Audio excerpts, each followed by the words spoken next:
성도님들 반갑습니다. 10월 25일 월요일 말씀 묵상입니다. 오늘 묵상 본문은 출애굽기 37장 1절에서 마지막 29절 말씀입니다. 출애굽기 36장에서 39장까지는 이제 실제로 성막과 모든 기구들을 만드는 기록입니다. 출애굽기 25장에서 28장에 걸쳐 하나님께서 시내산에서 모세에게 말씀하신 것을 여호와의 영이 충만하여 지혜와 총명과 지식으로 충만한 자들이 실제로 만드는 기록입니다. 먼저 성막을 만들고 오늘 본문에서는 그 속에 두는 기구들을 만듭니다. 언약궤와 떡상과 등잔대와 분향단을 만듭니다. 그리고 등잔대를 밝힐 관유와 분향단에서 피울 향품을 만듭니다.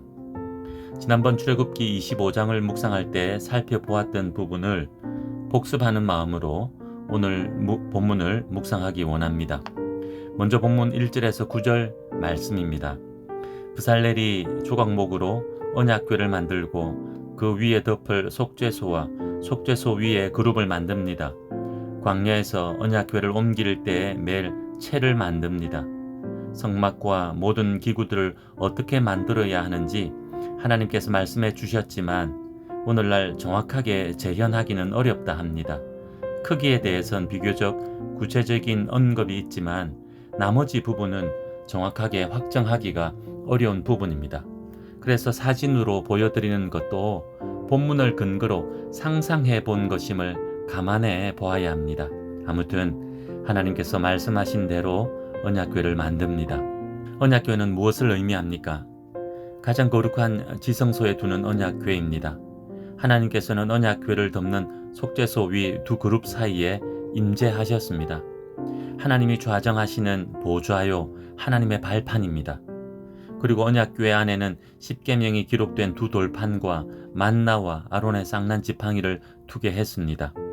이 모든 것을 통해 하나님의 거룩하심과 그의 백성들을 향한 은혜와 사랑을 알게 됩니다. 언약궤를 통해 백성들을 말씀으로 인도하시는 하나님, 하지만 육신의 필요를 아시고 먹이시는 하나님, 영적 권위를 세우셔서 백성들을 지도하시는 하나님이심을 알게 됩니다. 속죄소를 통해 백성들의 죄를 사하시는 하나님이심을 알게 됩니다. 속죄소에 피를 뿌리게 하심으로 하나님의 거룩하심도 알게 됩니다. 그리고 언약궤와 속죄소는 오실 예수 그리스도를 예표하고 있음도 알게 됩니다. 예수님이 이 땅에 오셔서 우리의 죄를 사하시고 말씀으로 인도하셨습니다. 언약교회와 속죄소의 모든 기능을 예수님께서 오셔서 친히 완성하심으로 예수님을 통해 우리는 하나님 앞에 나아갈 수 있게 된 것입니다.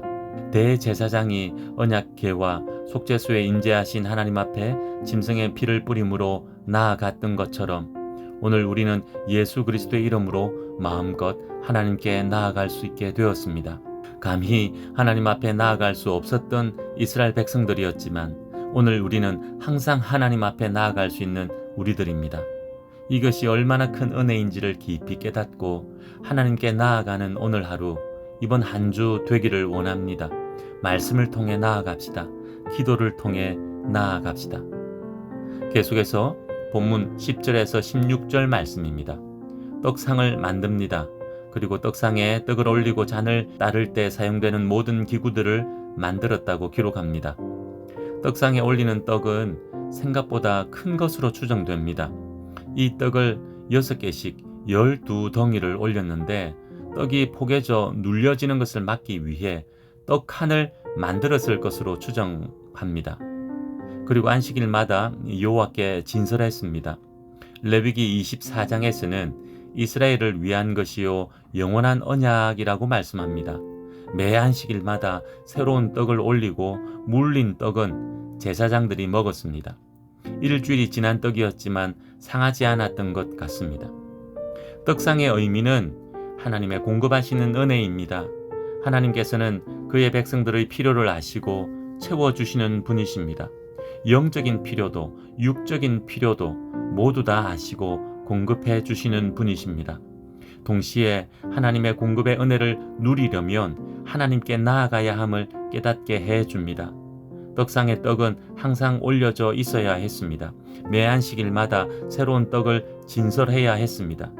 모든 필요를 채우시는 분이 하나님이심을 믿고 우리의 귀한 것을 드림으로 하나님께 나아가야 함을 알게 합니다. 하나님과 깊은 교제 가운데 거할 때 풍성한 은혜를 누릴 수 있다는 것을 깨닫게 합니다.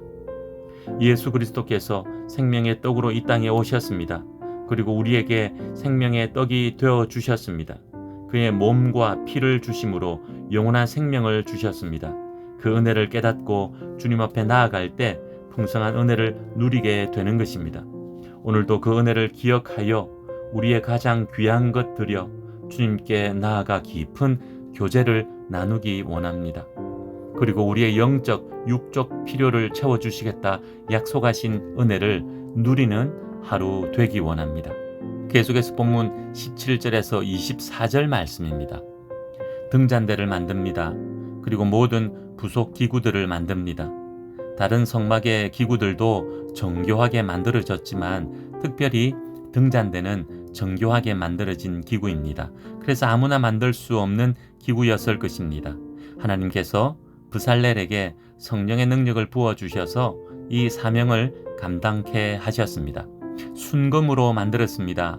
양쪽으로 등잔과 그 가지를 3개씩 만들어 총 7개의 등잔대를 가진 등잔대였습니다. 등잔대는 성막을 밝히는 기구입니다. 여러 겹의 덮개로 덮여 있었던 성막은 낮에도 캄캄했던 것 같습니다. 그래서 등잔대는 24시간 켜놓았을 것입니다. 그리고 등불을 켜기 위해선 아무 기름을 사용할 수 없었습니다. 하나님께서 말씀하신 거룩한 관유를 부어 등잔대를 밝혔습니다. 등잔대의 의미는 무엇입니까? 세상을 밝히는 생명의 빛 되신 하나님이십니다.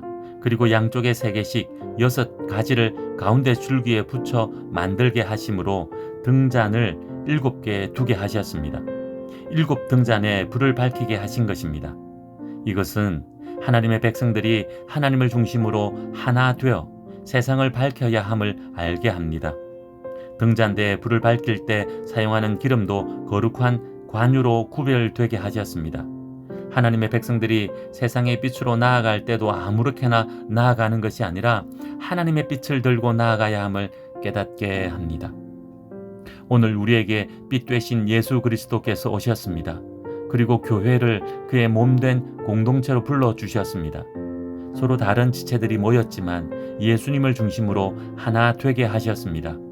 그리고 예수님의 빛을 들고 어두운 세상에 나아가 밝히게 하셨습니다.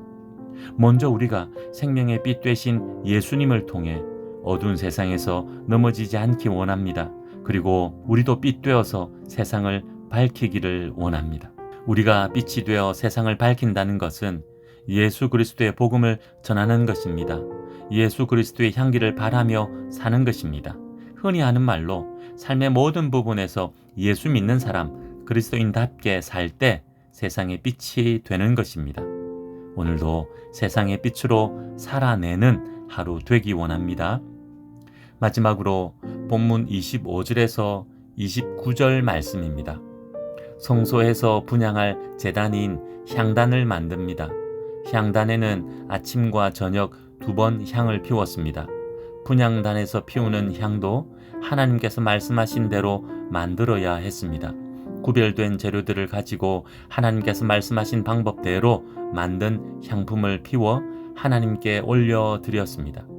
그렇게 올려드린 향을 하나님께서는 기쁘시게 받으셨습니다. 분향단과 향은 성도들의 기도를 상징합니다. 쉬지 않고 드리는 기도를, 하나님의 뜻에 합당한 기도를 하나님께서 기뻐 받으신다는 것을 알게 합니다. 하나님께서 기뻐 받으신다는 것은 하나님께서 응답하신다는 것입니다. 우리의 기도를 기쁘게 받으시는 하나님, 그 기쁨으로 기도에 응답하시는 은혜를 베풀어 주시는 하나님이심을 기억하고 오늘도 기도 응답의 주인공 되시기 바랍니다. 기도하시겠습니다. 하나님 아버지, 말씀으로 하루를 시작하게 하시니 감사합니다. 말씀 깨닫게 하시고 약속의 말씀 붙들게 하셔서 어두운 세상 가운데 흔들리지 않게 하옵소서.